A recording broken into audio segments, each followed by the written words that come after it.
Silent Hill, un título que desde finales de los 90 se convirtió en un sinónimo de terror psicológico. Más que un videojuego de survival horror, siempre fue un espejo oscuro de la mente humana, donde los miedos más íntimos toman forma. Cada entrega nos enseñaba que el verdadero horror no está en los monstruos, sino en las emociones y traumas que los engendran.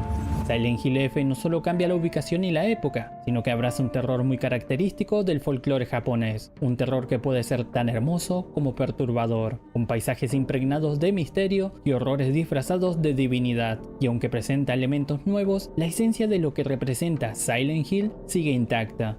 Esta entrega presenta una apuesta más arriesgada y diferente, ambientada en el Japón de los años 60, en un país que comenzaba a reconstruirse tras la posguerra. Allí, en un pequeño pueblo rural llamado Ebisugaoka, se nos presenta a una protagonista muy particular, Shimizu Hinako, una muchacha que vive con una sensibilidad emocional extrema, capaz de sentirlo todo con una intensidad desbordante, pero esa misma intensidad carga con oscuros traumas psicológicos y pronto la llevará a enfrentarse a sus peores miedos de una forma demasiado real. En este video vamos a desentrañar los secretos más profundos de Silent Hill F, exploraremos el trauma oculto de Hinako, entenderemos el contexto histórico y cultural que rodea su sufrimiento, revelaremos el verdadero origen de la problemática del pueblo de Ebisugaoka y descubriremos qué significa en realidad el otro mundo. Si al terminar este juego quedaste lleno de preguntas, quédate porque aquí vas a encontrar las respuestas que estabas buscando. Para comprender lo que Silent Hill F nos quiere decir, es necesario rejugar el título, ya que presenta varios finales que nos ayudarán a entender el contexto. Esto nos ofrece una historia compleja y enmarañada, pero las pistas están ahí, escondidas en los detalles, en las notas, y los cuales he recolectado para traerles la verdad detrás de los traumas de Shimizu Hinako. Así que prepárate para adentrarnos una vez más a la peligrosa niebla, porque hoy vamos a revelar la verdadera historia detrás de Silent Hill F. Para comprender la historia de Silent Hill F, primero debemos remontarnos a una pregunta clave: ¿cómo es que Silent Hill se conecta con el antiguo Japón? Esta es una idea que, en cierta forma, ya había sido explorada en Silent Hill 4 The Room. Allí vemos cómo existían portales que conectaban con un departamento aparentemente común con un mundo distorsionado, donde los traumas y la muerte se manifestaban de maneras retorcidas. No hay una respuesta exacta ni definitiva. Silent Hill siempre juega con lo ambiguo y lo interpretable. Me gusta pensar que lo que ocurre en este universo no se limita a un único lugar geográfico, sino que es la manifestación de un mundo paralelo, un espacio a donde van a parar las almas atormentadas que intentan escapar de su propio dolor. El pueblo de Silent Hill sería solo una de las tantas puertas hacia esa dimensión, y en Silent Hill F, otra de estas puertas parece que se abrió en un pequeño pueblo rural de Japón. En este escenario es donde conoceremos a los personajes involucrados de esta historia. Shimizu Hinako, una chica que no se considera especial, pero con una personalidad fuerte y rebelde. Es terca, detesta que decidan por ella y prefiere equivocarse antes de seguir las órdenes ajenas. Aunque suele chocar con sus padres, también busca a alguien en quien confiar para no tener que cargar sola con todo lo que siente. Iwai-Yu, amigo de la infancia de Hinako, el único que parece entenderla y tratarla como un igual, sin importarle las costumbres de género ni las expectativas sociales que lo rodean. Igarashi Sakuko, una de sus amigas más cercanas, de carácter posesivo y con un vínculo ambiguo hacia Hinako. Nishida Rinko, compañera de grupo distante y a menudo competitiva, especialmente por los sentimientos que guarda hacia Yu. Junko, la hermana mayor de Hinako, que cumple un rol en apariencia protector, aunque rodeada de un halo de misterio. La madre y el padre de Hinako, figuras clave en el núcleo familiar, que representan tanto la sumisión como el autoritarismo, y cuyo trato hacia ella marcará gran parte del trasfondo emocional de la historia. Y por último, el enmascarado, un misterioso muchacho que oculta su rostro tras una máscara de zorro. Su presencia es inquietante y enigmática, pues parece estar ligado a fuerzas mucho más antiguas y oscuras que los demás jóvenes del pueblo. Cada uno de estos personajes tendrá un peso específico en la trama y a medida que avancemos veremos cómo se entrelazan en el descenso de Hinako hacia lo más profundo de su propio infierno. Hinako vivía con sus padres en el pequeño pueblo de Ebisugaoka. Su padre era un hombre violento y autoritario, que trataba tanto a su esposa como a su hija como si fueran simples objetos bajo su dominio. En varias notas y recuerdos se muestra cómo imponía su voluntad a través de gritos, castigos y maltratos, dejando cicatrices emocionales profundas en la protagonista. Su madre, lejos de enfrentar a su marido, lo justificaba constantemente. Para Hinako, su sumisión resultaba insoportable. La veía como una mujer patética que había aceptado ser esclava de su esposo. Recordemos también que estamos hablando del Japón de los años 60, una época en que las mujeres carecían de derechos reales y eran educadas para servir al hombre en todo. En medio de este ambiente opresivo, la figura de su hermana, Junko, era la clave. Hinako la veía como alguien perfecta, un modelo a seguir, pero también como la única capaz de interceder para que la relación entre ella y sus padres no terminara de romperse. Junko fue un sostén emocional hasta que llegó el día en el que se casó con un hombre y se marchó de su hogar, abandonándola y dejando el primer quiebre emocional en la niña. Por otro lado, Hinako nunca estuvo completamente sola. Desde pequeña tuvo a su lado a su amigo de la infancia, Yu, con quien compartía juegos imaginarios a los que llamaban los invasores del espacio. Para ella, ese juego no era solo un pasatiempo, sino un escape de la realidad, un lugar seguro donde podía sentirse libre, sin la presión de los roles impuestos ni las expectativas familiares. Y es que ese era otro conflicto constante en su vida, los rígidos roles de género de la época. A las niñas se les exigía siempre ser educadas, recatadas y femeninas, algo que nunca fue del agrado de Hinako, quien desde chica se mostró rebelde y testaruda. Un ejemplo claro de esto fue cuando dejó de jugar con su muñeca favorita, no porque quisiera como tal, sino porque le decían que una niña que pasaba tanto tiempo con los varones no debía seguir jugando con muñecas. Esa renuncia marcaría un punto importante en su infancia, ya que más adelante esa misma muñeca tendría un profundo significado simbólico en su historia. Tras una fuerte discusión con sus padres, Hinako decide abandonar su casa y dirigirse al pueblo para reunirse con sus amigos. Allí encontramos a Yu, Sakuko y Ringo, pero mientras Yu se muestra servicial y genuinamente preocupado por ella, hasta el punto de entregarle una caja de medicinas preparados por su familia para aliviar fuertes dolores de cabeza, los cuales eran producto del estrés constante que le generaba la pelea con sus padres. La actitud de sus amigas resultaba extraña y ambigua, como si ocultaran algo inquietante. En ese momento es cuando la niebla se comienza a tornar más densa, trayendo consigo los primeros indicios de que algo no anda bien. Una figura misteriosa empieza a perseguir a Hinako y a su paso produce una inquietante floración de Higanbana, también conocidas como lirios rojos de araña. En la cultura japonesa, estas flores simbolizan la muerte, el infierno y el paso hacia el más allá. Desde ese instante quedará claro que Hinako está marcada y que esas flores serán su recordatorio constante de su destino. El pueblo, antes lleno de vida, se transforma en un paraje desolado y neblinoso, poblado por criaturas de pesadilla. Hinako y sus amigos comienzan a luchar desesperadamente para sobrevivir y buscar una salida que les permita pedir ayuda. Pero mientras los horrores se intensifican, Hinako experimenta un estado de trance que la transporta a lo que llamaremos por costumbre el otro mundo. Este plano alternativo se presenta como una dimensión oscura adornada con elementos tradicionales japoneses, templos y símbolos sagrados, pero distorsionados hasta volverse inquietantes. Es allí donde aparece por primera vez el hombre enmascarado, una figura que cubre su rostro con una máscara de zorro, y su trato hacia Hinako es sorprendentemente gentil, invitándola a acompañarlo en un viaje que aún no comprende, pero que marcará el inicio de un descenso hacia lo más profundo de su propio infierno. Cada vez que Hinako entra en trance, es arrastrada a ese inquietante otro mundo, un lugar que parece un reflejo distorsionado de templos y santuarios japoneses, donde lo sagrado también oculta seres diabólicos. Aquí no solo deberá luchar contra criaturas de pesadilla, sino que también resolver enigmas, abrir enormes puertas selladas y realizar ofrendas que parecen tener un sentido ritual. Todo apunta a un proceso de desprendimiento, como si el lugar la obligara a desligarse de su propio pasado. El hombre enmascarado es un guía en este trayecto. A diferencia de la violencia que sufre en el mundo real, él se muestra gentil y casi seductor en su trato. La endulza con palabras tranquilizadoras, diciéndole que en este espacio sagrado solo unos pocos elegidos pueden caminar. Por esta razón es que Hinako decide seguir adelante. El viaje pronto se convierte en un descenso cada vez más oscuro. ella se ve forzada a enfrentar versiones monstruosas de sus amigas, Sakuko y Rinko, que en este plano se manifiestan como reflejos de la traición y la envidia. Más adelante las pruebas se vuelven aún más extremas. Debe abandonar o asesinar a sus propios amigos, amputarse un brazo para reemplazarlo por una garra de zorro, ser marcada en la piel con un sello antiguo e incluso rebanarse parte de su rostro para colocarse una máscara de zorro.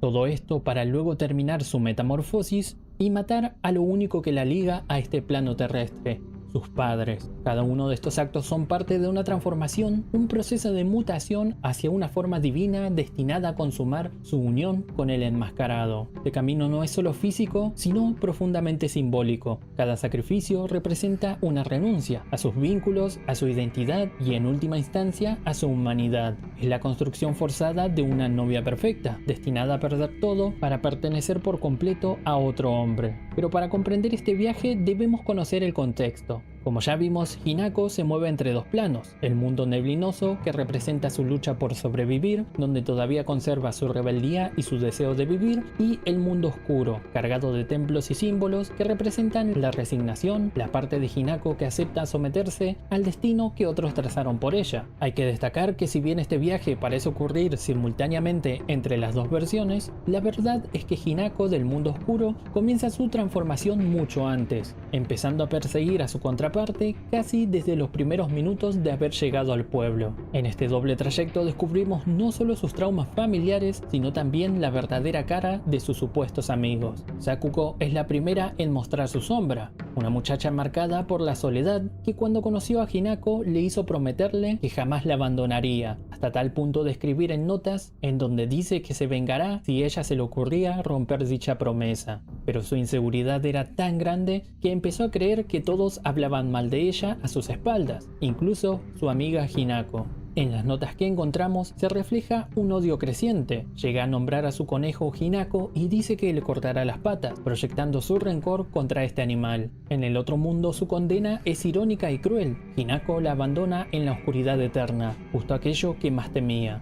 Rinko, por el contrario, es la antítesis de Hinako, interesada de la moda y obsesionada con verse siempre femenina. Vive un amor enfermizo hacia Yu. Desde niña se sintió superior a los demás y nunca soportó que Yu compartiera cada momento con su amiga de la infancia. Los celos se transformaron en odio, llegando incluso a desearle la muerte. En el otro mundo, Rinko se hunde en magma ardiente, consumida por su envidia y su maldad. Finalmente está Yu, el único vínculo sincero de Hinako, quien siempre la cuidó y se preocupó por ella. Sin embargo, el viaje exige un sacrificio mayor, desligarse incluso de lo que más valora en este mundo. La resignación de Hinako en el plano oscuro la lleva a abandonarlo también a él, sellando así su destino. Durante todo este proceso aparecen dos figuras clave. La muñeca de su infancia, esa que dejó de usar cuando era niña, la cual está cargada de simbolismo y advirtiéndole constantemente sobre el enmascarado. Y por otro lado su hermana Junko, ahora con la cara cubierta por una máscara No, y la piel en un estado que parece estar en descomposición. Ella constantemente la incita a dejar atrás su yo terrenal, es decir, acabar con su versión que lucha en la niebla, y aceptar su sumisión para cumplir el destino que la sociedad y la familia le impusieron. De esta manera, la narrativa se divide en dos Hinako, la de la niebla, quien es rebelde, combativa y decidida a no rendirse, y la del mundo oscuro, resignada, lista para dejarse moldear como una mujer sumisa, aunque eso signifique afrontar un destino de dolor y sufrimiento. Este contraste es el corazón de Silent Hill F, la batalla entre lo que Hinako desea ser y lo que le exigen ser. En este punto seguramente te estarás preguntando, ¿por qué Hinako se divide en dos versiones opuestas? ¿Por qué debe consumar matrimonio con el hombre de la máscara de zorro? ¿Y por qué todo se manifiesta de manera tan extraña y confusa? Para responder estas preguntas debemos volver a nuestro recorrido por el pueblo neblinoso. Como en todo Silent Hill, al explorar encontraremos documentos y cartas que revelan la historia de quienes vivieron allí, piezas que encajan en el contexto global de la trama. Una vez más, recordemos que estamos en el Japón durante los años 60, una época de transición. La gente se debatía entre sus antiguas creencias mitológicas y el inicio de una sociedad que busca dar explicaciones más científicas y racionales. Silent Hill F aprovecha esto magistralmente, ya que permite que el jugador interprete los hechos desde lo sobrenatural o desde lo psicológico y no te ofrece una verdad absoluta. Los habitantes de Visugaoka fueron durante generaciones devotos de diferentes deidades. La historia habla de un dragón de agua que traería tragedia y muerte al pueblo, pero que fue sometido por el gran árbol divino y encerrado bajo tierra. Esto hasta que el gran árbol fue destruido por un rayo, a lo que los habitantes se hicieron devotos al Tsukumogami, espíritus que habitaban en objetos cargados de emociones. Dato que es muy importante ya que conecta directamente con la muñeca que Hinako abandonó. Y finalmente trasladaron una vez más sus creencias y empezaron a venerar a Inari-sama, quien seguiría conteniendo al dragón en las profundidades y trayendo tranquilidad a los habitantes. Esta última deidad desplazó a los demás dejando a antiguos templos en ruinas. A lo largo del juego vemos como Visugaoka está plagado de estatuas y santuarios dedicados a Inari, a quien se le ofrecieron tributos para mantener al dragón aprisionado y al mismo tiempo recibir favores. Sin embargo, Inari podía ser piadoso o cruel. Bendecía a quienes lo veneraban, pero castigaba con enfermedades, plagas o visiones espantosas a quienes lo desafiaban. Algunas notas narran la historia de un hombre que, al abandonar esta religión, terminó escupiendo insectos y sintiendo larvas caminando dentro de su cabeza. En este contexto aparece Fujitori Kotoyuki, el muchacho que más adelante sería el enmascarado. Cuando tenía apenas 9 años, fue atacado y mordido por un zorro, quedando con heridas profundas en su cara y siendo salvado por una joven Hinako, de la cual parece haberse enamorado al instante. Los médicos nunca pudieron explicar por qué, tras la fiebre y la pérdida de memoria, parecía haber cambiado por completo de personalidad. Para muchos habitantes del pueblo, aquello fue una señal de que el niño había sido poseído por el espíritu de Inari-sama. Acá es donde comienza el paralelismo entre lo real y lo sobrenatural. En el plano místico, Kotoyuki fue elegido como recipiente del dios zorro. Se dice que cada ciertos siglos nacería un mortal con la sangre sagrada, capaz de caminar en los templos prohibidos y casarse con una deidad. Ese destino recayó sobre Hinako, arrastrada al otro mundo para ser despojada de su humanidad y consumar el matrimonio con el dios zorro. En el plano real, Kotoyuki pertenecía a un poderoso clan, los Tsuneki, con gran influencia económica aunque una reputación un tanto turbia. Siendo niño solía jugar en el pueblo junto a Yu y Hinako, pero un día fue arrancado de esa vida sencilla para cumplir su rol como heredero. En los compases finales del juego, nos enteramos que el padre de Hinako había llevado a su familia a la ruina tras fracasar en su negocio, y para saldar sus deudas decidió vender a su propia hija. Ahí es donde entra nuevamente Kotoyuki, quien ahora con el poder económico podía reclamar la mano de la muchacha de quien se había enamorado hace mucho tiempo. Así, en el plano real, Hinako era entregada en matrimonio a Kotoyuki, y en el plano sobrenatural, el zorro que lo poseía reclamaba a la muchacha marcada por la sangre sagrada para reforzar su vínculo con los mortales. En ambos mundos, el destino era el mismo: el casamiento forzado, la pérdida de libertad y el sacrificio de la propia identidad. Para Hinako, el casamiento no significaba un comienzo, sino el final de todo, el final de su vida tal y como la conocía, el final de su voluntad de elegir, de ser libre. Sus referentes inmediatos le mostraban el peor panorama: su madre, que soportaba los abusos constantes de su padre y justificaba cada uno de sus actos, incluso los más violentos; su hermana Junko, que había abandonado la casa para casarse y desaparecer de su vida, validando con su ejemplo que esa era la ruta inevitable para toda mujer. Pero el trauma de Hinako cobra una dimensión aún más oscura al descubrir la carta a casa, una nota dirigida a los padres de Junko, donde ella pide perdón por cometer su primer y último acto egoísta. Su vida se había convertido en un tormento de abusos y alcoholismo por parte de su esposo. La carta no lo dice de manera explícita, pero todo apunta a que Junko terminó quitándose la vida. La confirmación la podemos tener en una de las secuencias más perturbadoras. En un plano alterado de la casa familiar, Hinako se topa con la figura distorsionada de sus traumas familiares. Su padre, en forma de muñeco gigante, siguiéndola con una mirada llena de odio y desprecio. Gran guiño también a Silent Hill 4, pero lo revelador lo encontramos en el baño. Dentro de la bañera, los largos cabellos de mujer flotan en el agua, al mismo tiempo que hay un charco de sangre. Esta sería la representación final del momento de Junko, que decidió no seguir existiendo.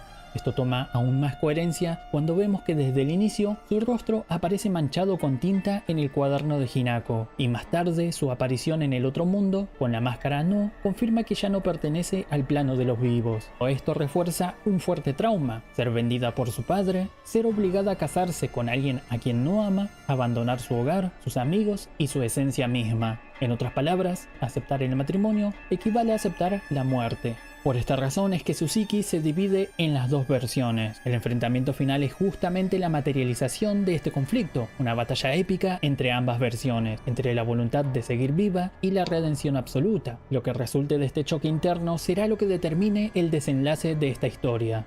El nombre con el que se conoce a la versión transformada de Hinako es Shiromoku, que en la tradición japonesa hace referencia al atuendo nupcial, un kimono blanco utilizado por la novia en las ceremonias, símbolo de pureza y de la completa disposición a adaptarse al nuevo hogar y servir al esposo. A partir de este punto, el juego nos ofrece 5 finales distintos, incluido el clásico UFO, cada uno con interpretaciones y matices muy diferentes entre sí. Es un terreno tan amplio que merece un análisis propio, pero si jugaste Silent Hill F por primera vez, lo más probable es que hayas obtenido el final estándar. En este desenlace, Hinako logra derrotar a su versión bestial, pero rápidamente entra en un estado psicótico. Vemos como los medicamentos que Yu le había entregado, y los cuales ella había consumido para calmar sus dolores, terminan provocándole una crisis irreversible. El juego sugiere que, al llegar el momento de su boda en la vida real, Hinako ya había perdido el control de su mente, percibiendo a todos los presentes como las mismas criaturas que enfrentó en sus viajes por el pueblo neblinoso. Este detalle de la medicación es clave, porque está ligado no solo a Yu, sino también a otros finales, un tema que exploraremos en profundidad en un video aparte. Lo mismo ocurre con los cabos sueltos que quedan abiertos, la verdadera identidad de la muñeca que aparece repentinamente, y su simbolismo dentro de este ritual. Todo esto apunta a que Hinako fue utilizada como un recipiente en una lucha mayor entre deidades, un conflicto ancestral que solo busca reafirmar quién predomina sobre los mortales. Y sin embargo, si bien todas estas respuestas las encontraremos en el video de los finales, hay un misterio que no termino de descifrar. Durante su travesía por el pueblo, veremos un cartel de Se Busca, con la propia Hinako. Sus amigos llegan a comentar que ya no forma parte de ellos. Incluso Rinko, en un arranque de celos y odio, le dice a Yu que su amiga está muerta. De ahí comprendemos más sobre los sentimientos de sus amigos. Yu triste por haber perdido a Hinako y Rinko más furiosa aún porque Yu no para de pensar en ella y estar triste. Esto abre varias posibilidades. ¿Hinako fue realmente secuestrada por el zorro? ¿O su desaparición se debe a que fue vendida al clan Sudeki y sus padres ocultaron la verdad para evitar la humillación pública? Y por otro lado, el misterio que hay desde el día 1 del anuncio del juego. ¿Qué significa la F? En entrevistas a los encargados de este proyecto, dijeron que la F puede significar varias cosas y que prefieren dejárselo a la libre interpretación de los jugadores. Para mí puede estar entre Flowers, representando el florecer de este personaje que intenta salir del molde preestablecido, hasta cosas más básicas como Family, Fear y hasta Fate. Al final, siento que esto es parte de lo que hace tan especial a Silent Hill. No todas las preguntas tienen respuestas claras, y muchas veces es el propio jugador quien debe llenar estos vacíos con sus interpretaciones. ¿El viaje de Hinako fue real y hay una deidad que la reclama como parte de un ritual? ¿O todo fue producto de una droga experimental que intensificó los traumas de una mente ya fracturada? Te invito a dejar tu propia teoría acá abajo en los comentarios, para seguir debatiendo juntos sobre este enigmático capítulo de la saga. Por último, seguramente notaste que no profundizamos en las criaturas que habitan en Silent Hill, y eso porque también merecen su propio análisis en un video aparte. Cada monstruo refleja un aspecto psicológico y cultural que sería muy difícil y extenso abarcar en este mismo video, pero tranquilos porque lo intentaré traer lo antes posible. Silent Hill F representa un cambio valiente dentro de la saga, una propuesta atrevida que se aleja del escenario clásico para explorar nuevas culturas, mitologías y traumas. Lejos de perder la esencia, expande el universo de Silent Hill hacia un terreno distinto, donde el terror es tan bello como perturbador, y donde las cicatrices del pasado se convierten en auténticas pesadillas. Una muestra de que la saga tiene mucho por decir y que incluso, desde caminos inesperados, puede seguir helando la sangre de quienes se atreven a cruzar la niebla. Espero que el video les haya gustado, si fue el caso agradezco que le dejes tu manito arriba, puedes seguirme en mis redes sociales, más concretamente en TikTok en donde estamos subiendo contenido todas las semanas. Activa la campanita para enterarte de cuándo estaremos subiendo los próximos videos explicativos de monstruos y de los finales de Silent Hill F. Por mi parte me voy despidiendo, nos vemos en una próxima, muchísimas gracias por ver hasta acá, un saludo para ustedes, chao.